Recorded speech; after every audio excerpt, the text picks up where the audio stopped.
All right. Let me just make sure. I believe we are not streaming over on Quest. Normally we do a simulcast for the first hour, but for some reason that doesn't seem to be working tonight.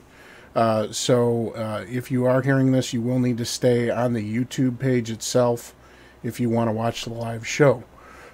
So let me go ahead and get started here. Of course, you are currently watching Inside Vaping. Welcome, everybody. This is your weekly resource for vaping news. Our show airs live on Tuesday nights from 10 p.m. to midnight EST via YouTube live stream at youtube.com/InsideVaping. The show is divided into two distinct segments, the first half being the more formal dress blues and shiny shoes portion. If you choose to participate in the second uncensored half of the show, you may join us exclusively on the Quest Vaping Network if Vapors.tv is working. But be warned, Ed the Green likes Urban Dictionary and he has a potty mouth. So how is everybody doing tonight? Of course, we do have our special guest, Miss Stephanie, VapingCookie. So welcome, Stephanie. It's nice to see you again. Hey, James. It is really nice to be here. I'm sorry for my horrible sound quality. I'm in an empty room. It sounds like you're in an auditorium right now. That's right. All me all the time. So how is everybody else doing? Ed, has this been an eventful week for you or just kind of a normal one? Pretty fairly normal. I mean, I'm excited that I got some spiders back from the laser engraver today, so I got work to do. Yeah, I saw that, and they seem to be very well received. I've got to say the anodization is actually getting better and better on those spiders, yeah. From what I can see. And the guys that were doing the anodizing, they were fairly new to the dual color splash look, so the more that they do them, the better they're getting at it. Sure. Now, Dane, how's your week going? You're muted right now, by the way. I'm normally the one that does that. It's nice to see somebody else do it for a change. I forgot to unmute there. Wow, I didn't know I was muted. Yeah, very busy. A lot of cooking classes I had to give this week. Kept me busy. Still getting ready to go into a new house soon, so that's taking up all our time too. Now, you know what, Dane? Do you want me to try to dual broadcast here? Because we've already got can you do that? Because I tried to get this to go across, and it will not. All I got was a green screen, and that was it. I'm going to go ahead and hit broadcast now, and we will see if Quest is getting that. Hopefully they are. Apologize for the technical difficulties, folks, but it does seem like Vapors TV is kind of spotty tonight. Yeah, it really is. It kept jumping on and up. Yep, we're there. There we are. Okay, great. So we're good there. Okay, excellent. So what about vaping gear? Did you guys get anything new? Any new juices? Any new devices? I did not. I have been vaping kind of on the same 3 or 4 liquids for quite a while now. Although I am vaping on a box that Ed made. Thank you very much, Ed. It's working wonderfully. Yes. And that's a Mac? Well, I didn't make the box. A Mac? No, this ain't a Mac mod. This is a DNA 30 box. Oh, okay. That's right. That's that DNA that he set up. Yeah. Now, I got the box from someone, and I put some innards in it for him. Innards are important with a box like that. So I'm vaping on the Achilles tonight. This is a new dripper that I got from Titanium Mods of Ukraine, and it's a really interesting design. Of course, an upcoming review for that. And it holds probably a good 2 ml of juice, a bottom design similar to a K-Fun, but great flavor in this thing, really nice construction, and we'll be showing that off a little bit later in the show here. But we did want to catch up with Stephanie. So what's going on in your life, Steph? We haven't seen you in a while. Yeah, I've been I've been vaping, but I haven't really been trying anything or even making videos. I'm really behind on some reviews I need to do. It's been awful. I've just been, finally got the house together, and now I'm doing my wedding, and I've just been crazy. Just crazy doing all of that. So it's kind of nice to be talking about vaping again. I'm kind of out of the loop. Yeah, well, congratulations on your upcoming nuptials. Thank you. That is great. I like how Stephanie says how she's doing her wedding because we don't have anything to do with that. So you just take care of it, honey. What do you want? You want flowers? That's exactly it. He's going to show up. You better. Yeah, he's going to go, wow. See, I had to be very involved in our wedding reception because it was in Aruba. So, I was tasked. My wife and I did a destination wedding, and we were the only ones that went out there. So we actually had a witness that was on site and had to finalize all these things with the locals. But I ended up trying to find the place that had her wedding dress, and I got lost in Aruba in the car, literally hours before we were supposed to be on the beach getting married. So that was kind of tense because she was freaking out, understandably so. I bet it turned out awesome, though. It did. It turned out pretty good. So the first story that we're going to be talking about tonight is about big tobacco, and we talked about this a little bit last week. Of course, I believe it was, Dane, what was the company? It was Wells Fargo that had done an assessment. And the article that I had looked at put the tanks and the refillables actually starting to take over the market, at least, or take a large share of the market. So the cig-alikes were kind of falling back in popularity. And this first story pretty much talks about that. So go ahead, Dane, and tell us a little bit about that. Yeah, this story is from motherboard.vice.com. And they go to say, for all the talk of tobacco's e-cigarettes tasting like crap and not representing what consumers want, cig-alikes have still made up a majority of the American electronic cigarette market until now. Reliable mods and nic juice sales have officially overtaken cig-alike sales, according to a new analysis from Wells Fargo Securities, and also in conjunction with VMR Products, a company that makes vape accessories and V2 e-cigs. In its new tobacco equity research report, Wells Fargo analysts note that market growth of big tobacco-owned brands of e-cigs has drastically declined year over year. The report, by the way, is now available to people who have investing relationships with Wells Fargo, but unfortunately to no one else. So we'll put that disclaimer out immediately. I did manage to get the estimated 2014 sales of the U.S. vapor market, and you can see a breakdown there. This article goes on to say a few interesting points, and one being, at this point, the firm believes the U.S. vapor market overall, including cig-alikes, is roughly $2.5 billion, with $1.5 billion of that coming from customizable mods and nicotine juice, compared to only roughly $1 billion for e-cigs. So that's a pretty big increase in the course of a year. That number, by the way, comes despite the fact that overall vapors spend less money than people who smoke the cig-alike e-cigarettes. It really is no wonder that big tobacco is trying desperately to make sure e-cigarettes are regulated in a way where cig-alikes will be protected and vaping will be destroyed. James, I know we talked about this last week, and we talked about big tobacco and the refillable markets and things like that. But with Stephanie here, I wanted to get her input on this as well, and her viewpoint as to what she thought of this as somebody who has more experience than any of us in the beginner's market.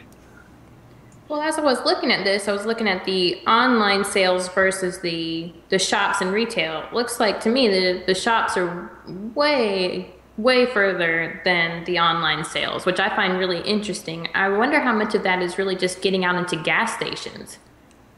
True. In the beginning, you could only get cig-alikes in the gas station. So I'm wondering, I see more and more refillable tanks and juice now than anything else. Yeah, and it's interesting that you mentioned that, because one of the first gas stations that I went to that had actual loose juice, so bottled juice, they had, I think it was it Swisher Sweets that has a line of loose juice now, Dane? Do you know? Yeah. There's a company, or it's not Swisher Sweets, it's a company that makes the rolling papers. Job. Yeah, it's either them or Zigzag. I know I saw... Or is it Top? Top, maybe that's it. I know I saw some loose juice at a convenience store and a gas station, which kind of surprised me. But... in all reality, if you look at it, The majority of the disposables on the market are, I don't know if they're really what you would consider a good value, because they all advertise the same thing, don't they, Dane? I mean, it's the equivalent to a pack or 2 packs of cigarettes. But the reality is they usually don't last that long. They really don't. Yeah, it really is. And it's markedly off. It's not even off by a little bit. Recently, I had gone to a store and just decided to pick up a cig-alike just for the sake of picking one up. So I picked up a Finn ecig, and I decided to vape it from when I bought it until when it died. And that literally was less than an afternoon. Wow. It was probably 2 hours, and that was it. The battery started flashing, but the cartomizer was already empty even before that. Yeah, and Dylan just said in the room it's actually zigzag, and Is it zigzag? That's what I remember seeing. But that's where a large part of their market share comes from with the cig-alikes, is stores that aren't even really dedicated to vaping. We talked about this last week. It's your convenience stores, your drug stores, gas stations, and cigarette shops too. There's a cigarette shop that's very close to my house, and they have more advertisements for e-cigs than they do for conventional tobacco products, which is a shocker. Well, at the Speedway gas station, they have the e-cig depot. Yes. Wow. Yep. Is it like a kiosk type of thing? No, they just show all the different brands on a big poster, and you go in, and there's like a little section of all the e-cigs that they sell. Here is Murphy's gas station everywhere. It's part of like a That doesn't sound familiar to me, but... Okay, well, they're blown up everywhere in Florida. And we've just got one here in my little town. And I find it really interesting, the sign for their e-cigs, they carry mods and juice, which that's what they're calling them, but it's just, egos and juice. Their sign right now is larger than the prices of their gas. Wow. Yeah. Wow. It's everywhere here in my little town. Every gas station has them now. All of the cigarette stores have them. But it's basically egos and juice. And I don't think we touched on this, but I actually saw the Ego style tanks at Walmart with 10 ml bottles you could buy. Wow. See, I have not seen it at the Walmart near me. I have seen a larger cig-alike e-cig section, but not anything with refillables yet. Yeah, and that's the thing. I think it's all going to depend on how successful this whole thing we talked about last week was with Reynolds Tobacco and the other large cigarette or tobacco companies lobbying for stricter regulations. Obviously, if they're successful with that, we're going to see the end of refillables, at least in their current iteration. Do I think that's going to happen? I doubt it, because I think at this point we have a strong enough lobby in our favor to get things done, but it's still going to be a battle. And don't think they're not prepared to go into the ego market. That's next. Yeah. I don't think they want a part of it, to be honest. Big Tobacco doesn't want to get into that market because it gives the consumers too much choice, and it's not expensive enough. Their profit margin isn't high enough. Yeah, it is. Their profit margin is lower, and plus they have to continually update their technology, and that's really something they're not prepared to do. It's going to be more competitive. So the next story, I'm going to go ahead and move on to the next story here, and let me see if I can get this story pulled up. I'm kind of switching around some windows here, and I'm having trouble making sense of it all at times. So one of the things we wanted to talk about last year, we talked about Heathrow Airport and how Heathrow Airport over in the UK had actually created a vaping zone. And, for me, that's one of the frustrating things. Dane, you and I have traveled quite a bit over the course of the past year. And one of the things that's frustrating for me is when I'm traveling, there's times where I really want to have a vape. And it's just not possible in an airport unless you sneak off to the bathroom. And I actually had a situation last time I was at the airport in Chicago where I was stealth vaping in public. I was sitting down, and nobody was saying a peep because, of course, there's no vapor coming out. And I'm just occasionally taking a little drag, and that was it.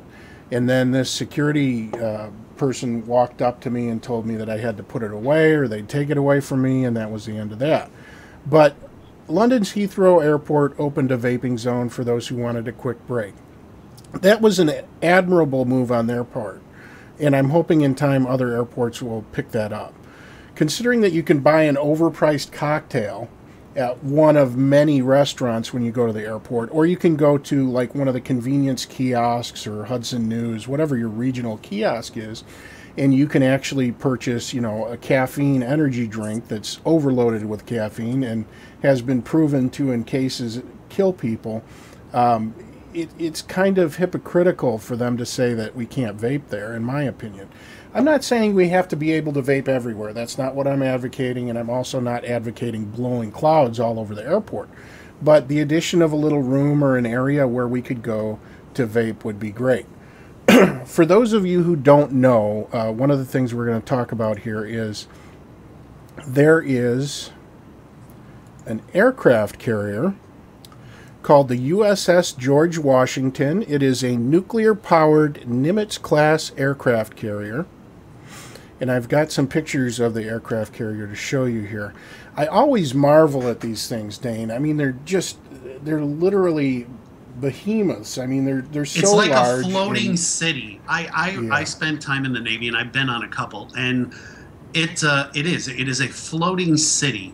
They're complete with hospitals, and on some they have Navy Exchange stores and everything. I mean, there's just everything on these. It's huge. Yeah. Well, the reason we're bringing up this aircraft carrier, the George Washington, was in July of 2014, the George Washington aircraft carrier became one of the first carriers to have an electronic cigarette, or e-cigarette only, smoke deck. The decision to open an e-cigarette smoke deck was not done on a whim. Prior to its opening, research was conducted to find out if there was a need or desire for such a thing. Now there's a designated smoke deck for e-cigarettes. There's all these sailors can enjoy the benefits of having a smoke-free zone while still maintaining the same sociable atmosphere. And that's one of the things that bothers me when I'm in Chicago, and downtown Chicago, is, of course, it's a smoke-free area. So a lot of times I'll be relegated to the outside, and I'm out there with the smokers. Now, there's a great benefit to that because, of course, you get to talk to people about, tobacco harm reduction and what we do. But the downside is, of course, you're standing there in the smoke, so you're getting all that exposure to it.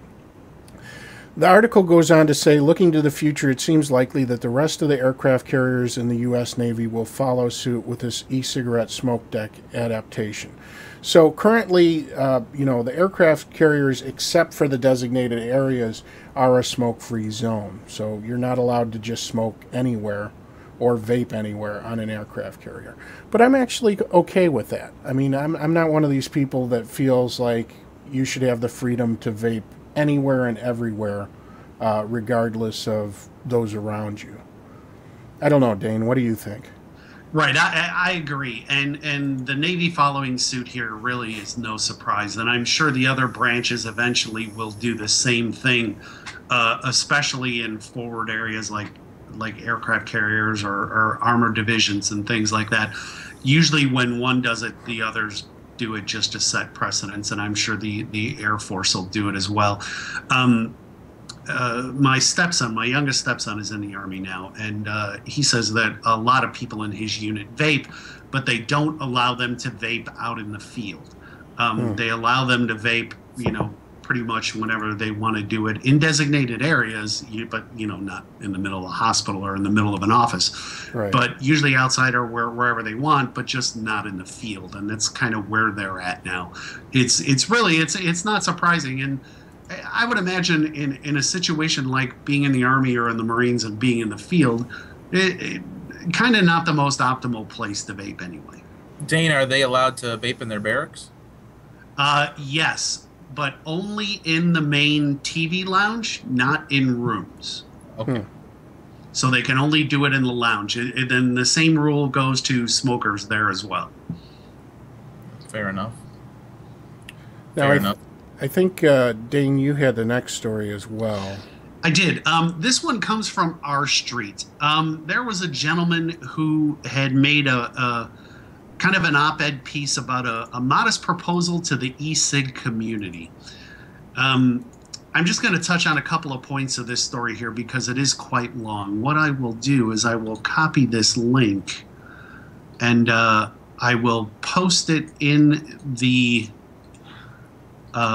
Quest Vaping chat there, so that I believe that is it. Yeah, excuse the long link there, but it's a long one. But he goes on to say, for reasons having to do with the FDA process and major differences between stakeholders as to how e-cigarettes should be regulated by the FDA, he being, estimate that it will be at least 4 years and possibly as long as 10 years before the FDA will be in a position to implement regulations having to do with the manufacture and marketing of e-cigarettes.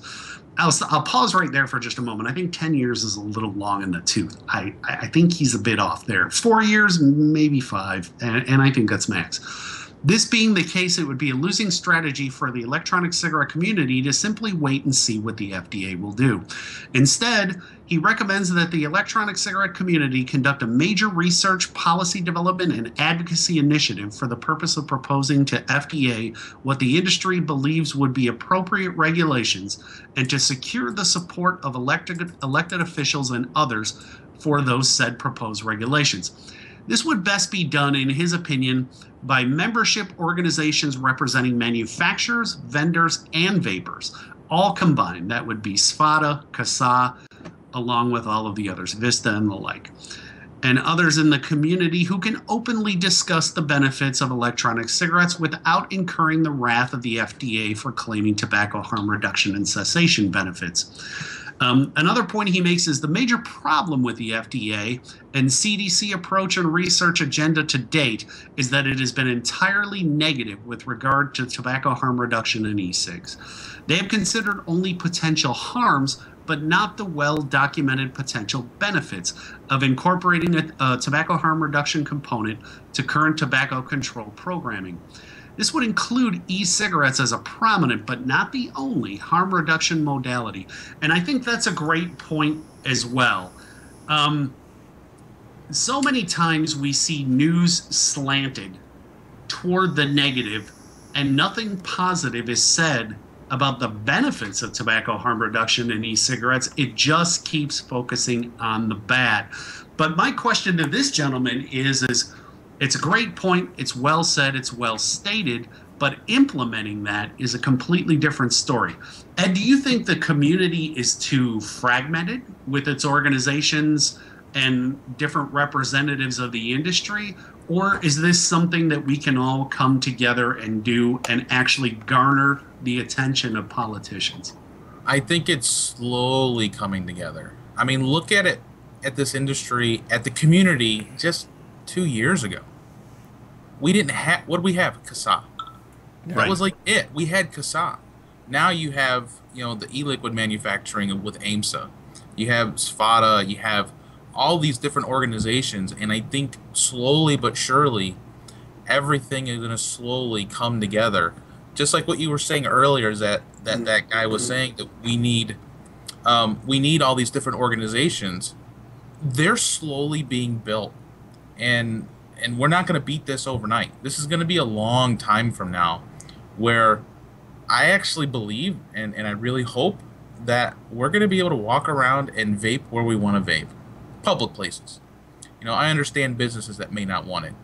But joking aside, if you can pass gas wherever you want, why can't you vape? I mean, really, because if it's not hurting anyone, it's mainly a smell. So slowly but surely, we're all going to end up coming together. We're all going for the same goal for the most part, unless you throw in big tobacco, right? And what they want compared to what is right. What do you think, Stephanie? Do you think we're headed in the right direction with our organizations? Oh, I wish I agreed with you, Ed. I used to. think that that's the way it was going to go. I'm just not sure. I think that everybody kind of, not everybody, but most groups kind of want to be the group that we all turn to. And I think the key part that's been missing are the vendors. And every Agreed. time, anytime somebody talks about a vendor organization, it's like, yeah, we need this, we need this. It just never happens.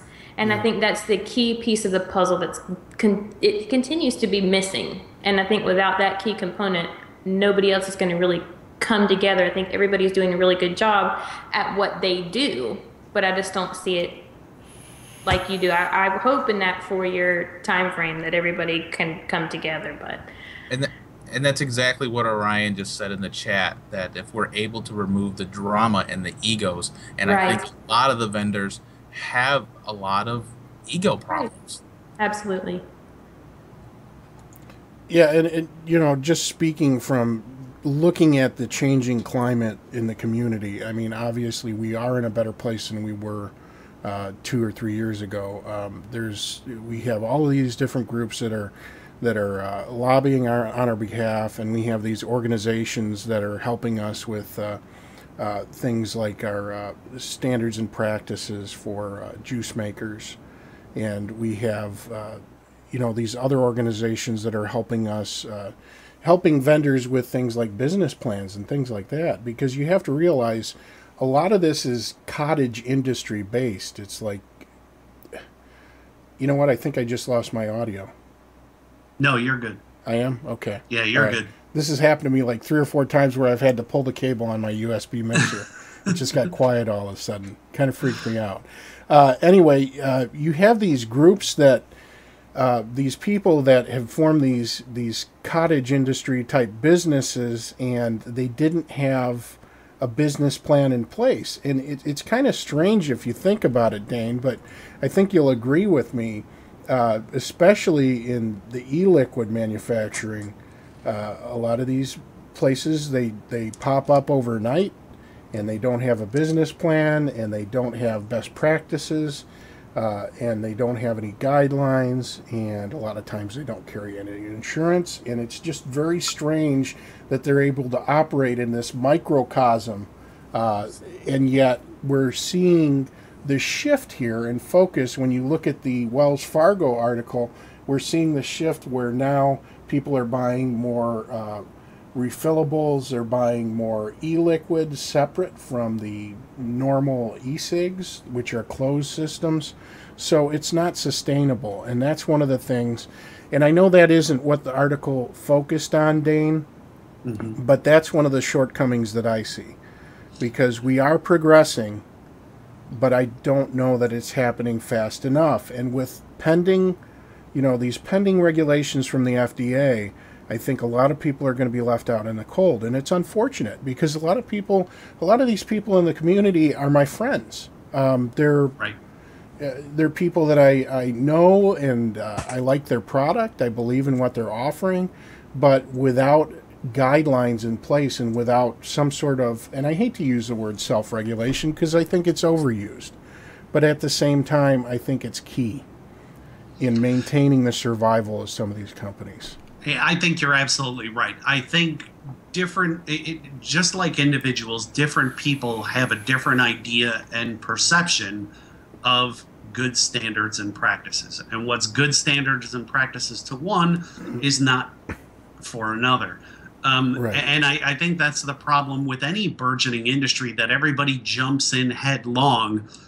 Because let's face it, especially the e-liquid market, the e-liquid market in general has, in the past 18 months, has exploded. We've seen a lot of craft juice makers, smaller companies get into the foray, and everybody's in there now without any real direction. And yet the big ones seem to do relatively well. And sometimes we forget that the big ones are big, and they got big for a reason. But Art made a great point when it came to advocacy. He said, I think part of the problem is also that some folks think that someone else will solve the problem for them. It really has to be all of us to fight the fight for the rights of all. And that's spot on. And that is absolutely spot on. So many times we take a passive role in legislation that comes down.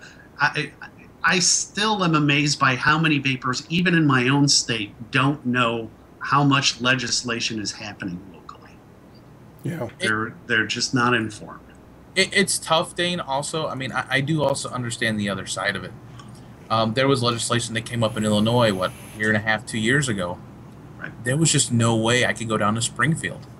I mean, it's a, what, 2.5, 3 hour drive? Right. There's just no way I could get down there. And what you were saying about juice makers not getting involved is part of it because they're just not scared. Hey, we're making money. People are buying our stuff. What do we have to worry about?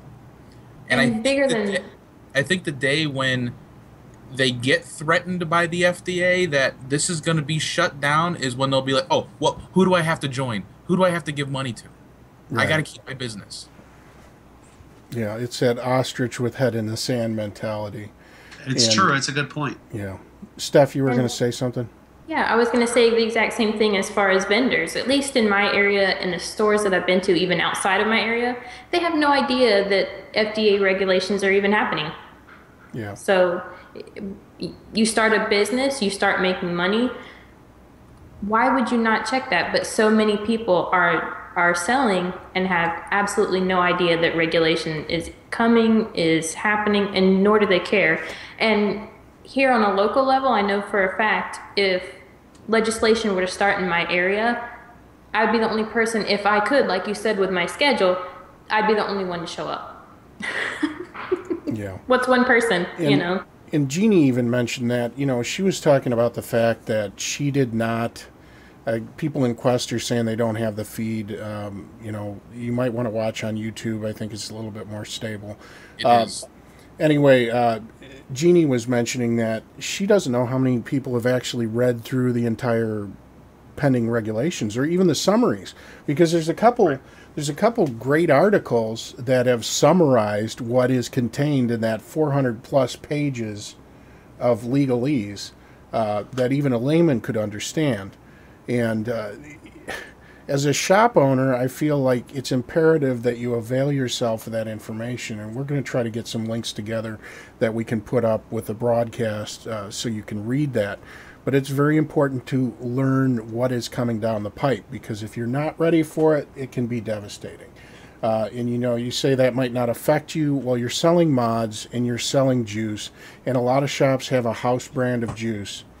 I'm sorry, folks. That's not, for the majority of brick and mortars, I don't believe it's going to be fiscally possible for you to continue with a house juice line.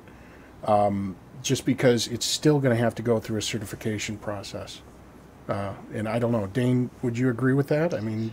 Yeah, I think it'll go on for a while, because I think enforcement is going to be the real Pandora's box for the FDA. I think that once the regulations pass and once the final determination has been made, I truly believe that they're going to have a difficult time going out, finding these and enforcing these rules. Sure. But that's what scares me the most, is over-regulation because of that, because it's going to be really hard to enforce it. I feel like they're going to want to make examples really fast. Yep. Well, let's go ahead and move on to our next story here. I think we've exhausted that topic for the time being. So what we have here, let me go ahead and get back over to the slideshow. And this is something that I stumbled across. I was taking a look at Reddit, and somebody had posted this link. And there is an eBay seller out there who has apparently been selling these Patriot RDAs. Okay, these are clones. They're not actually marketed as clones. It doesn't say clone anywhere on here. And I believe part of that has to do with the fact that eBay may take it down if it says it's a clone or a counterfeit. So he's advertising these builds, these Vape Life builds, 22 gauge dual beast atomizer. If you look, he has actually drilled a couple of crooked holes. There's 4 holes in the top cap. But the most concerning thing to me here is, and I don't know if you can see this, but it says 7 available, 22 sold. Okay, this guy is in the United States, in California, and if you read down in here, it says, this is a cloud chasing build. It's a 22 gauge dual 5-wrap coil with drilled quad holes, two on each side, slightly angled, to cool the high heated coils but produce giant clouds. Biggest ever. It's more for experienced vapors, but if you like to go big, go for it. Comes with a black drip tip. To be safe, being that it's a 0.13 sub-ohm, I strongly advise you to use a 30 amp or higher high drain 18650 rate battery. So, okay, I guess to his credit, Dane, he did mention that you need to have a high drain battery, but come on, this is, you know, you got a 30 amp VTC4. You're right on that threshold with a freshly charged cell. Even if you're looking at 3.7 volts only getting to the atomizer, you're still treading dangerously close to the continuous rating of the battery. Would I recommend buying one of these things? No, especially he can't guarantee that the person who buys it is going to have the proper cell to use this properly. So that's kind of scary. And the guy's he actually has an Instagram. I'll see if I can get it up here.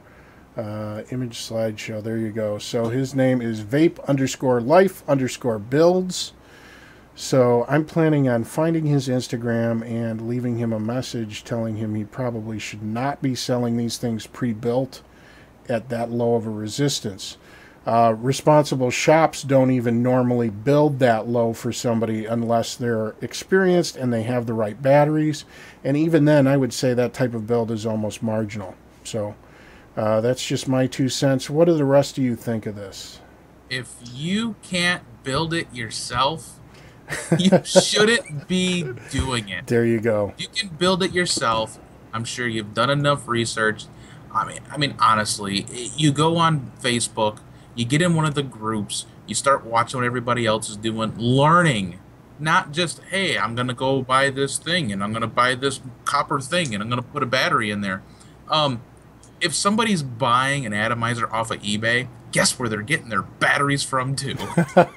eBay. Yeah, Yep. That's a little bit scary, to tell you the Yeah. truth. You know, we're starting to see a lot more of these cloud chasing opportunists. I think that was the term I coined earlier for this guy. And what scares me is that the more inexperienced people who are just starting to build are going to buy this package of goods, put it on top of their device, not knowing what they're doing, and it's going to cause damage. Yeah. And there's no recourse for that. He's got a tiny little disclaimer on the bottom that not responsible for the misuse of this product. Yeah. And I was reading through some of his reviews that he had gotten in his sales, and it was pretty much the same thing. And that was, oh, this thing chucks clouds for days. It's great, man. Thank you. Can't wait to do business again. So this guy has quite a little following on eBay, and it's unbelievable to me. Well, Hang on, I'm just finishing up my PayPal password. Steph is buying one right now, apparently. Which mech mod should I get to go with it? Oh, by all means, I think you need a Manhattan for that competition atomizer. Yeah, Absolutely. You've got to have a Manhattan. Manhattan. And I hear those, the Trust Fires are now coming out with the 30 amp battery, right? I heard they're really dependable. Yes, yes, and they're fused for your protection. You guys are going too fast. Yeah, so Niagara Kayaker had a good point. He said report him to eBay. And that's a legitimate point because, you know, I think the way these sellers are getting around this, first off, this is the first time I've seen somebody offer a build service on eBay with a clone and bundle it. But on top of it, okay, so they're selling counterfeit goods, which I think is technically against eBay's terms of service. On top of it, he's providing a build that is technically unsafe, being that he doesn't... This is what I'm saying. I'm not saying in every scenario it's unsafe. You run it on a parallel box mod here, okay? That's a safe build. It's reasonably safe as long as you're aware of the constraints of your batteries that you're using. But he has no way of knowing what the average person or the average person who purchases is running. So it's very irresponsible on his part to do that. Art makes a great point in Quest Chat as well. Does eBay sell to anyone? How is he verifying age at 18 and over? And there's another issue of where, you know, these things fall through the cracks. But he's covered there too. He says this is not an e-cigarette. He's right. It has no He's tobacco. Right. Yeah, it isn't. He is right about that, but volume vapors. Uh-oh. What are they saying? Yeah, Jeannie's coining a new frame. I heard it on her show. They're not cloud chasers. They're volume vapors. I like that. Man, I don't know. You buy it at Costco. I think I'm going to get... I think I'm going to get kicked out of the SUB-OHM club because I'm running a 1.1 ohm coil in here right now. But this is a flavor addy, and I'm enjoying the heck out of it, man. I'll tell you what, I forgot what, you know, just standard resistance or just standard low resistance, because 1.1 is still low, I know. It tastes great. It really does. It's revelatory for me. Is it illegal to own at 18? I thought just juice with nicotine. Somebody said that? Yes. Okay. Ask the question. I don't. I think that's going to be town by town because there's so many local laws that have been made. It's hard to know where you can even buy something at. Yeah, the hardware. I don't think it's illegal to own the hardware. No, it's not. There's no restriction on that. Even the states where they have put restrictions on e-liquid, it is only applied to e-liquid. It hasn't applied to any of the, and I hate to use the word, but paraphernalia. Yeah, that's the word. It's accurate, I guess. Yeah, it's you can that whole unnick with nick. That's always going to be. Yeah, that argument is always going to persist. And if the science, and I know that's one of the comments that somebody was urging to put into the FDA when the comment thing was up.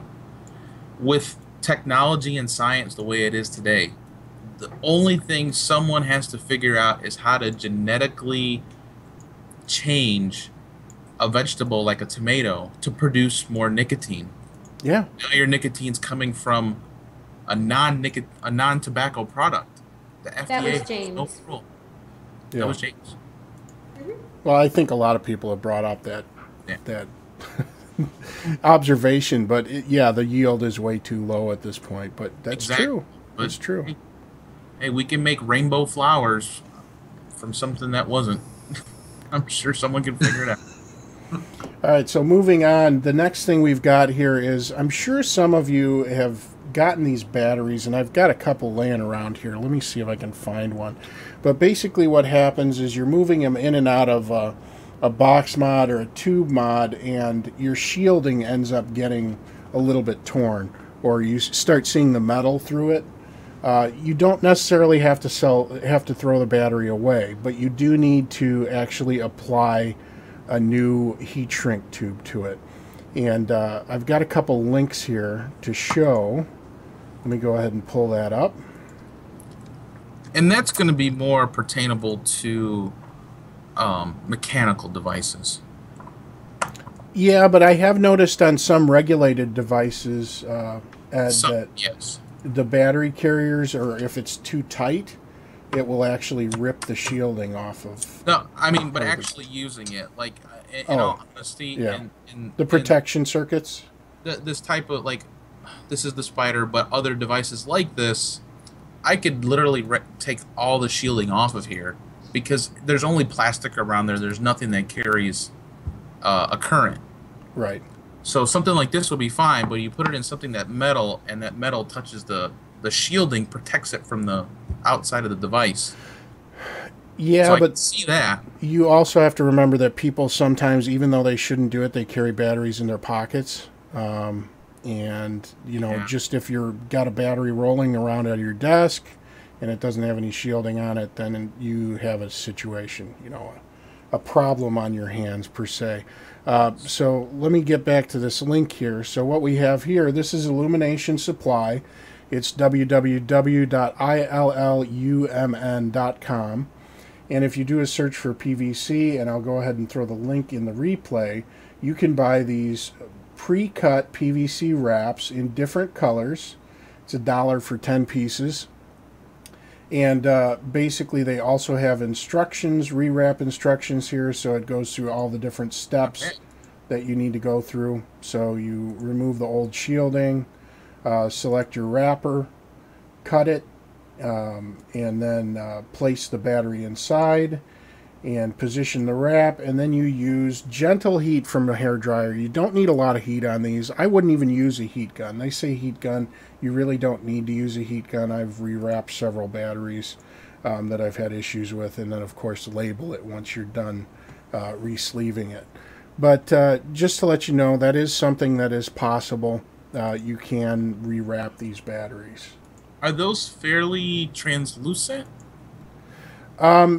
Yeah, they are. They're not real solid colors. You can actually see the.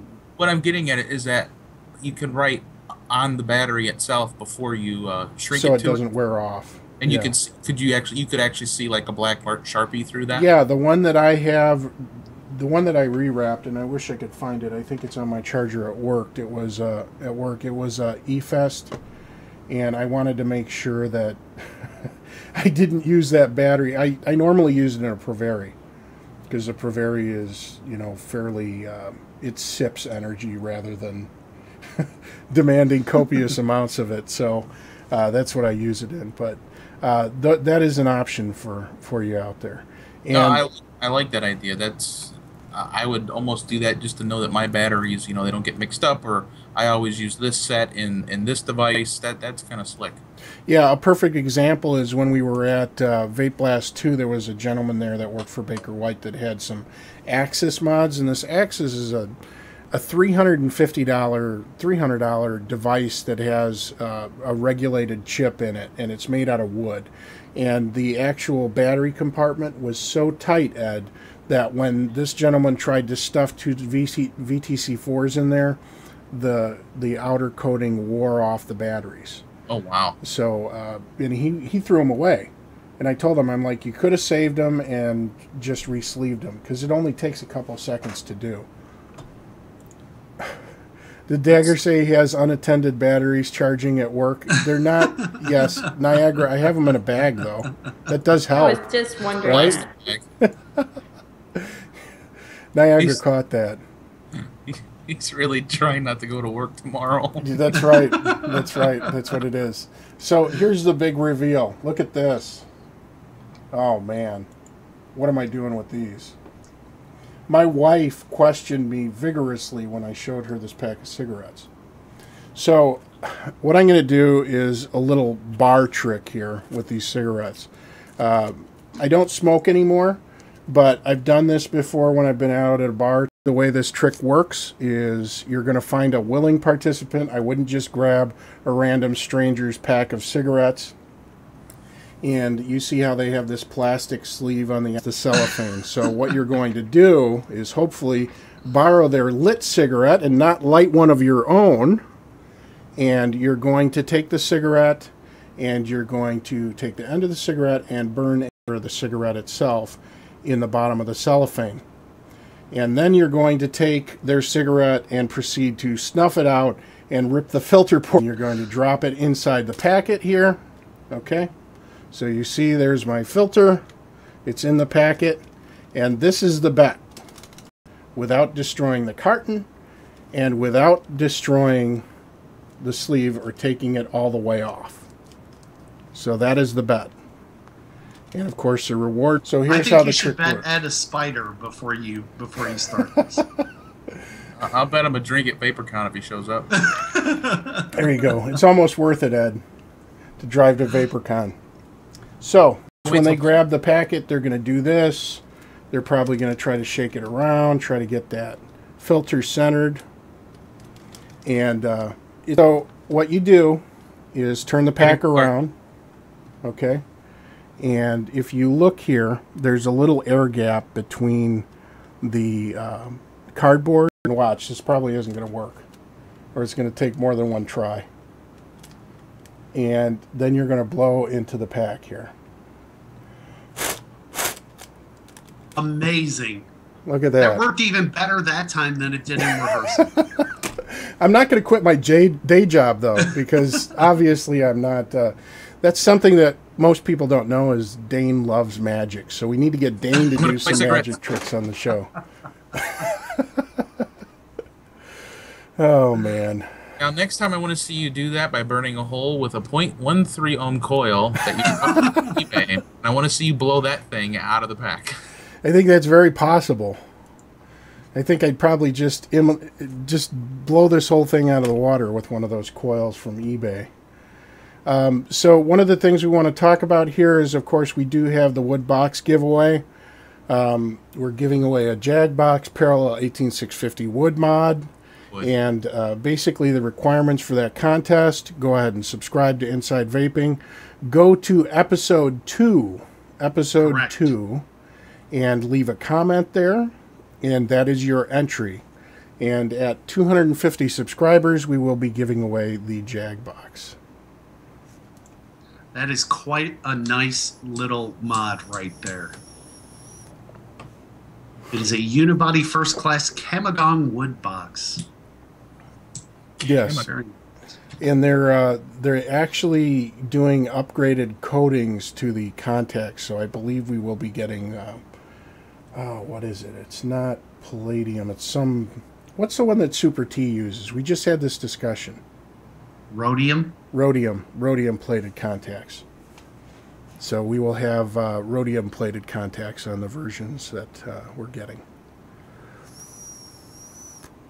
And somebody said in chat that this sounds like a dog whistle. It does kind of have that tone to it. I need to work on that air hole.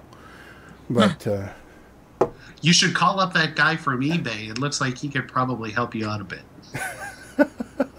There you go. He could drill 2 crooked holes into the atomizer. Just all over the whole top cap of it. So next weekend I will be at the expo up in Michigan, Vape Expo, and that same weekend down in Chattanooga, Tennessee, we have VCCTN going on, and there's a lot of different options for people. If you're in the Midwest, you could go either way, actually. You're kind of right in between all of it. And Dane, isn't there another one going on the same time? This coming weekend is Expo in Michigan and VCC Chattanooga, VCC Tennessee. And then at the end of October, the 25th and 26th, is Vapor Dynasty Expo here in Phoenix, Arizona. So there's quite a few coming up. And I'm assuming we're going to be represented at all 3, with Uncle Dagger being in Michigan, our very favorite and famous Ed the Green being at VaporCon, and yes. I will be here in Phoenix. I will be shooting some footage. I got some fun. I got 2 good things I'm gonna do too. It's gonna be pretty awesome. I think. I mean, I don't know. It's gonna be awesome. Be cool. Robert asks whereabouts in Michigan. It is in Ann Arbor, Michigan, and I believe the first night is going to be Thursday when there is like a pre-party, and then it runs Friday, Saturday, and Sunday. So, Stephanie, do you have any plans coming up? Any plans to attend another major meet anytime soon? She's getting married. That's true, but I was just looking. Isn't there one in Daytona Beach here in Florida coming up? Oh, yes, that is correct. There is, and our friends over at Quest will know more than I do, who live in Florida. That is true. There is one coming in Florida. I need to find that one. Florida. And I believe there's another one coming up in Texas. Vape Summit is coming up in Texas as well. Wow. I think you are right. I think you are right. Gosh, this Quest feed on Vapors TV has been very, very difficult. Yeah, they've been having trouble with it for a while now. What I did is I've got that Vape on the Coast. I'm sorry. That's it. Vape on the Coast. Vape on the Coast. Are you going to that one, Stephanie? Well, I just found out about it, so I would like to go to it. Excellent. We could use a correspondent in the field. Actually, Vape Summit 2 is in Houston, Texas, November 7th and 8th. So that's we got a little bit of time before that one. Oh, that's this weekend. Vape on the Coast is this weekend. No, don't be worried, Brian. We're good. My buddy Brian in the chat on YouTube is one of the passengers for the trip to VaporCon. Oh, lucky Brian. So, Brian, this will be shoved in your face quite often. Documentation. That's very good, Ed. It's gonna be, yes. You'll have to get lots of footage from the event as well for the people that can't be there. The best video I've ever shot for the trip to VaporCon was VaporCon 1, I believe it was. And that's where we took an RV for like 17 or 18 hours from Chicago to Richmond, Virginia. That was a fun ride. An RV. Yes. How many people? There was 10 of us. Wow. That's crowded. It wasn't crowded. It's one of those really big RVs. I mean, the big ones. Yeah. I don't know how long it is. It's a big one. It's big. Huge. Huge. 80 feet long. It's just huge. It's huge. But the difficult part was pooping on that thing while you're moving. That was the first thing. You didn't do the whole Dave Matthews Band thing where you just threw a dumping it, aim for the Chicago River, but that's right. That's right. Wait till you're over the bridge and then just dump the pot overboards. Oh, this is slowly. I can feel after hours coming. Oh man, yes it is. We need to end the show there, so let's go ahead and do that. So thank you everybody for watching episode 3 of Inside Vaping. Again, don't forget about the Woodbox giveaway. Comment on episode 2 if you'd like to enter. Be sure to subscribe, and we will see you next week. And, yes, don't forget about our website, www.insidevaping.net. We have everything up there as well as review videos. They're all there. All right, I'm gonna do my tagline. And if you're a smoker, stop that and try vaping. You'll be glad you did. Until next time, see ya. Very good, Ed. Very good. All right, everybody. Good night. And if you're sticking around for After Hours, it will hopefully be on Quest over on Vapors.tv if Vapors.tv is going to be affable and actually work. So we'll see you there.